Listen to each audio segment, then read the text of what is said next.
And he brings it up again, like, oh my God, it's really dusty. And I was like, wait a minute. You didn't clean the fan last week after you pointed out to me specifically that it was pretty dusty?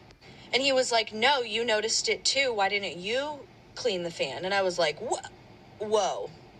I don't know your boyfriend, but I can assume he didn't clean that ceiling fan because he thinks it's your job. And I can assume that because he was raised in a society that tells men that it's women's job to be in service of them, that it's a woman's job to do the domestic labor, the laundry, the cooking, the cleaning, the groceries. He's been raised in a society that tells him that it is your job to be in service of him, which is why he believes all he has to do is say something out loud one time and it automatically becomes your responsibility. They've been raised in a world that tells them that their priorities should lie outside of the home and your priorities should lie within him.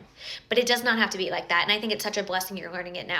You can start to have these conversations now. He's either in for an equitable partnership where he does his fair share of the domestic labor and maybe caretaking if you choose to have children or pets or whatever you have, or he's out. And if he's out, then you know that now and you can leave. Because what I can tell you is in 10 years, this kind of guy is the same one who says, don't complain, just make me a list. Don't complain, just ask me nicely. And then when you do ask him nicely or give him a list, he'll call you a nag. So it's important you learn this lesson now because these guys were raised in a society that tells them that everybody is in service of them.